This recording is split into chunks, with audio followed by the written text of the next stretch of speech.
I want people to walk away or look away from my photograph with a sense that they've seen something. But unlike a lot of artists, I don't feel like my art is making a statement whatsoever. It's more just capturing someone's imagination, whether it's how nature affected them or the nostalgia of, oh, I remember something like that, or I've seen that, or even how they get that shot.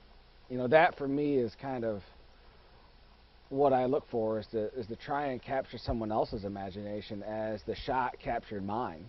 For me, it's much more natural to just keep the shutter down and just keep shooting, and you never know what's going to come out, because a lot of times the things that I spend the most time trying to compose and set up really aren't the ones that capture in the end my imagination. It's the ones that were more of the spur of the moment.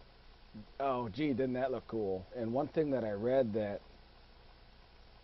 is, as you're shooting one way, never hesitate to look behind you, because a lot of times that's really where there's just as good a photograph is right behind you, and that's been really true.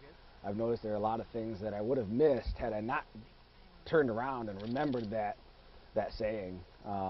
So that's been, important to me. I think what drives me as a photographer is the feeling like I need to try and create a better image in the form of pushing myself to perfect the light, perfect the framing of a subject. I don't ever really think that a perfect shot happens, but I think if we can push ourselves, we can get closer to that image, and I think that's really what we're all going for, is trying to push ourselves to create a better image, to evoke a deeper response, and and hopefully we can get there someday.